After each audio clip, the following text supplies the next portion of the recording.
Hopefully you can hear me all right now. All right. So we'll do a bit of a double act this afternoon. It'll be myself, Duarte Tito, and Lyn Phillips from Sterling Hydrotech. So essentially, the relationship is us, Pooltech, are the product developers, and Sterling are our partner in doing installations and servicing and maintenance. And so essentially the motivation for this product is saving water and energy. And for a bit of context, we put this slide up and essentially paints the picture of, you wouldn't think it with the week we are having and the week we had in terms of rainfall, but actually more and more the UK is going through water stress, and particularly the southeast. And so even though what we're having is maybe on average over the year the same amount of rainfall, but it's becoming ever more concentrated and falling in short periods of time, what that does is limits water availability. So the long story, or the short story of it, is the ever-growing need to manage water as a scarce and valuable resource. And so the solution we have in the context of this sector is recover backwash water. And the idea is that when we're recovering backwash water, it's not just the water that typically goes down to drain when you're doing a filter backwash, but it's all the embedded energy that goes into that volume of water to keep it at temperature, typically your 29, 30 degrees of operation, but also all the chemical dosing. So the idea is, rather than let that water run to drain, treat it, recycle it, and put it back to pool at pool water quality, which will be the focus of the first part of the presentation, just running you through the process. And then I'll hand over to Lyn, who will talk to you a bit about what the installations look like and what to look for to make an installation successful. So this is what the system looks like, and essentially does exactly what the same typical pool filtration processes do. So you coagulate, you filter, and you UV disinfect. The big difference here, and the reason we can achieve it in such a small footprint, so that's 1.2, basically it's a standard pallet size, 1.2 by 1.2, and it's just over 2 meters tall. We can achieve such a small footprint because we do the coagulation side electrochemically. So rather than dosing a chemical, a flocculant or coagulant, we generate it electrochemically. So the same principles as I'm sure most of you are familiar with electrochlorination.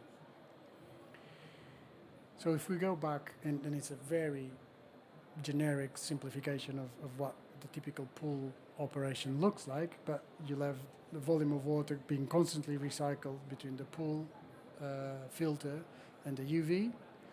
And typically, when we go into backwash, the flow through those filters will be reversed, and that water runs straight to drain. So where we're intervening is fitting a holding tank on that drain and capturing that volume of water, and then process that through the system and return it back to the balance tank. And I think Lyn will go into the details of scale, etc. But by and large, there's two sizes of system, and depending on the scale of the plant room and the needs, you can process that back either at 2 cubic meters per hour or 5 cubic meters per hour. So typically, 90% of that backwash water can be put back into the pool, and that will be driven by the space in the plant room and what size tank and shape you can fit in the plant room. And again, Lyn will get into that in more detail. In terms of power, the system is very low power. So essentially, you're either running in treatment mode, if you like, and so it's the feed pump, the main consumer, or the system itself has a filter. You see that, a grey vessel. So if you're doing a backwash on that filter, then you're only running that pump. But in short, the power consumption is less than 1 kilowatt. And in fact, it's less than that because that feed pump runs on an inverter drive and typically runs at 50% power. So it is not even consuming the power of the motor rating. In terms of water quality, we like to put this panel up to show that the quality, we essentially monitor 3 parameters: turbidity, temperature, and microbiology. One of the questions inevitably that will come up is TDS, so might as well address it quickly. It does not reduce TDS and it does not increase. So it is returning the water to the pool with the same TDS that it has. So I'm sure one of the discussions we may have at the end is how do you manage TDS if you're not bringing clean water in, and we'll approach some of those strategies. But inevitably what you can say is instead of recovering every single backwash batch, you will do 1 in 5, 1 in 10, you can discharge. Or there are other strategies. But in terms of turbidity, basically what the system is doing is removing all particulates and returning the water back to the pool at least with the same turbidity as the pool, but typically less. So you'll see is on the left-hand side what is happening to the turbidity as the water goes through our system and theoretically being returned, but we're not doing the electrochemistry. And so you can see the black line going up indicating the turbidity of that water going through the system is losing quality. But if you turn the reactor on and you are doing the coagulation, then actually the turbidity, again the black line, returning to the pool, so that baseline is less than the turbidity of the water coming into the system. So basically returning a suspended solids free water back to the pool. In terms of microbiology, as you'd imagine, it's a very big fail if you're sampling from the holding tank. But if you sample on the output of the system, then it's a consistent pass. Because essentially we're filtering to 1 micron, and then we're running that flow through UV before returning to the balance tank, which in any case is then dosed with chlorine and will be treated to the chlorination levels that the pool will experience. In terms of temperature, one of the key savings is the energy saving that results from putting warm water back into the pool rather than putting cold water and having to then heat it up. So this is, and I apologize, the quality of the image is not great, but this is an actual photograph of the screenshot just to see how the system is logging each batch and the temperature and the volume of the batch. So in this case, the water is being returned at 28 degrees. What you see there, batch 243, basically runtime is 0 because as soon as you start, the system assumes you've run a batch, so it logs it, but as it happens, it actually didn't process any water.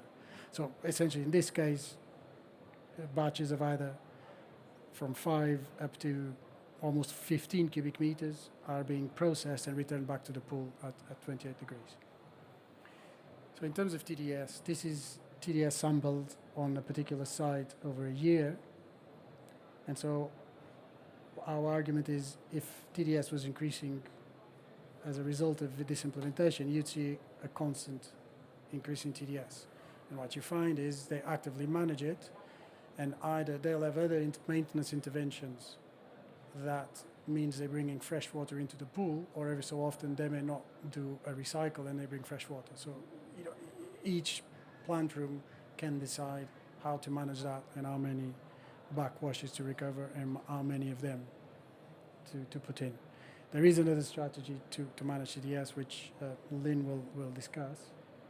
And I think I'm about to hand over to Lyn in terms of where it can be installed and installation requirements. Afternoon all. So I'm just going to run through some of the items that you're going to need to look at when you're looking to possibly install one of these systems, what pools they can be installed on, and any potential issues you might come across. So, as Duarte said, there's 3 sizes of the systems. The size depends on the size of the pool, the number of filters you've got, the amount of backwash water you want to try and recover. So there's 3 sizes available, 2 meters cubed per hour, 5 meters cubed per hour, and then a bespoke system. So what that means is you're actually recovering 2 meters cubed per hour of backwash water. So depending on the size of the holding tank, when we come into site, we'd look at your existing filters, calculate how much backwash water you're going to need to hold, and then work out how long it's going to take to recover that water, okay, which would depend on the size of the system you wanted. So, for example, if you were backwashing at 8, 9, 10 o'clock at night, the pool's reopening at 6 in the morning, so say you've got 8 hours of down period, then we'd have to calculate, would you recover all the water on, say, a 2 meter cubed system during that period, okay? If you didn't, then obviously we could look to put a larger size system in. The footprint of the systems themselves, even on the smaller one to the larger one, there's hardly any difference. I think it's 2 meters squared for the larger system and it's 1.2 for the smaller.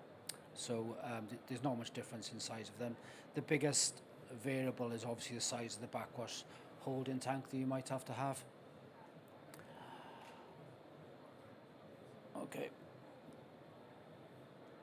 Okay, so if you're interested in a pool water recovery system, there's certain information that we'd require from yourselves to be able to calculate the ROI, the payback, the amount of water savings and the carbon footprint.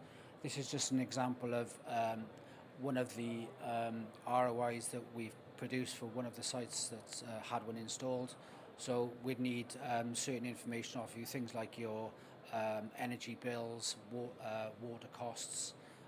We would then come into site, calculate the size of the system, and then we can calculate exactly what the cost of it's going to be, and then the ROI and the payback time. Also give you the carbon reduction as well. Okay. So, installation considerations. So as I said, the pool water recovery system can be installed on any type of pool. So it could be scum channel, skimmer, deck channel. So it doesn't matter if you've got a balance tank or not. There's different items that we can add on to the system to be able to recover the water, even though we can't put it back into a balance tank. So these are just some pictures of some of the installations we've done. Over the past year and a half, we've installed about 12 systems on various different types of pool. So considerations, as I said, access to plant room. If you've got restrictions in access, we can actually completely dismantle the system and then rebuild it in situ. So it doesn't matter whether you've got double fire exit doors into the plant room or a single doorway. We can actually completely dismantle and reassemble the system in its location.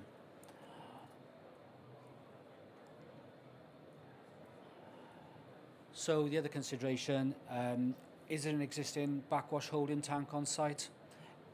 If there is, great, then potentially we can reuse that, send the water out to the backwash holding tank and then recover it from there.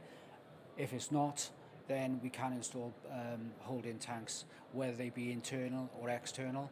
We've actually even installed some of them in containers.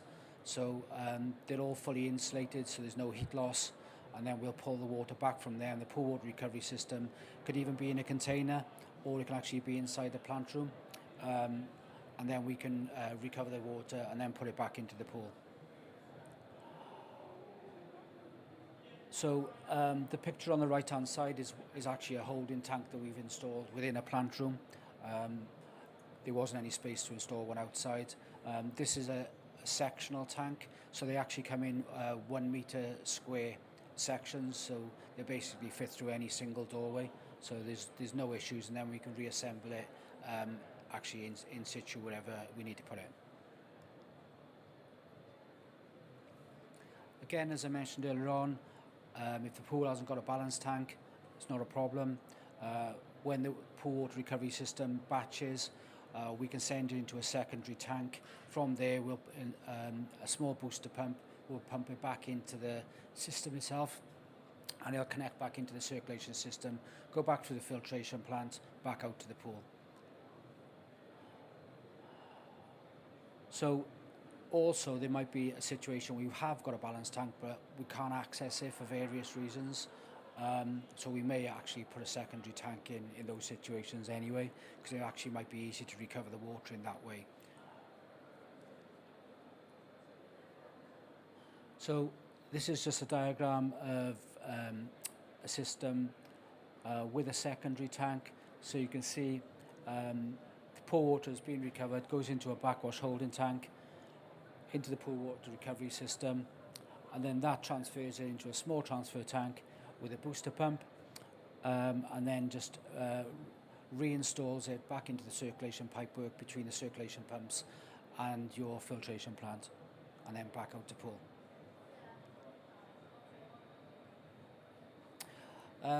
Obviously, depending on the age of the pool, some pools have water makeup control, whether that's level sensors in the balance tanks, float arms, or if it's just a manual water makeup tank. Obviously, when the pool water recovery system's recovering, we don't want fresh water going into the pool. So what we can do is we can install things like solenoid valves, which can control the water makeup. So when the pool water recovery system's running, that stops. And then when the pool water recovery is finished, stops batching. Because you're recovering only 90% or 100% of the water, you can then top up the other 10% with fresh water. Again, as Duarte said earlier, to manage TDS and control, we're still saying stick with what PUTACs say on dilution.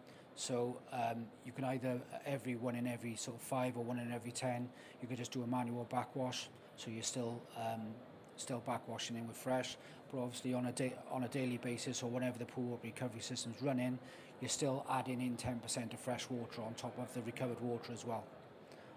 Okay.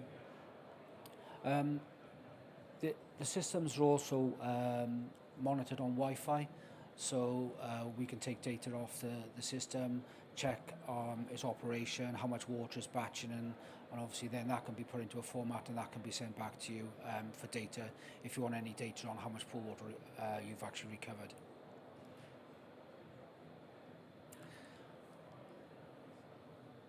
So one of the projects which we're currently looking at is the next step.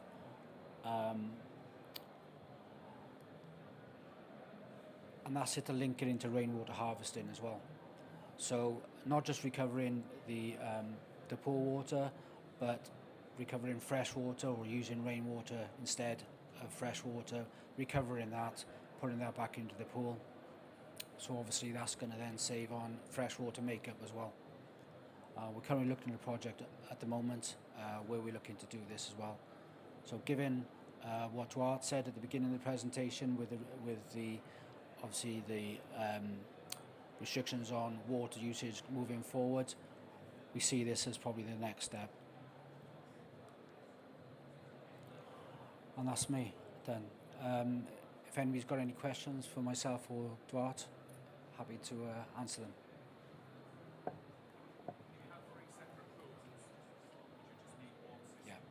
Yeah, so basically if you've got 3 separate pools, you have one system, one holding tank, but what we can do is where the pool water recovery then returns back to each pool, we take a separate leg off. So say for instance you had a learner, leisure and main pool, we could take 3 legs off to each one, and we could, if you've got an automated system on the balance tank for example, with level sensors, we can link it into that. So when one balance tank is full, we can actually send it to the other, or we can have a manual valve where staff can then operate and decide which pool they want to top up.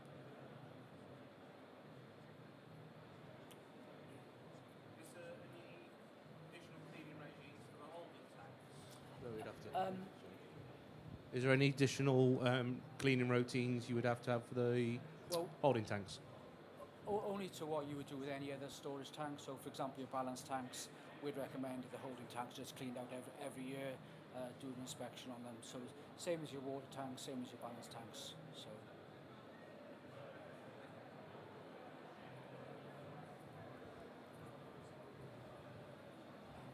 Hi. What's the smallest water volume system you could do it with? So we run a chain of saunas and we have a lot of ice baths. We're looking at doing water reuse for that, but would these systems be suitable for smaller volumes, or is it only for pools? One of the things that we're possibly looking at is create, so the smallest system at the moment, obviously covers 2 meters cubed. You could use that system, but obviously you'd have to hold the water somewhere. So one of the things that we're possibly looking at is developing a really small system that you could use on like spas.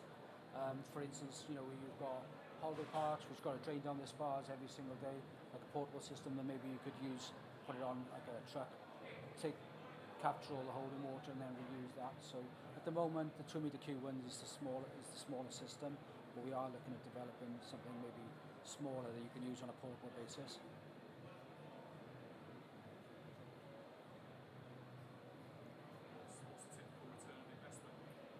Under 3 years. I mean, if you look at the cost of water, obviously, I think everybody knows that. I think in the last 12 months, water costs have gone up about 40%. So, yeah. Ironically, one of the biggest expenses is the holding tank. Depending on the size of the holding tank you've got to put in. That's why, if you've already got a backwash holding tank on site, then obviously the cost recovery is a lot quicker because you haven't got to include the cost of the tank. So we look at, when we do an ROI, it's actually the total package price. The holding tank's going to be a one-off investment, really. But yeah, it's normally under 3 years. The bigger the pool, quicker the payback.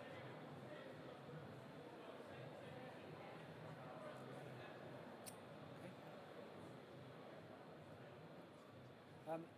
If anybody wants to come and see one, we've got one on the stand. It's obviously a dummy model, it's not running, but you can sort of see the size of the system.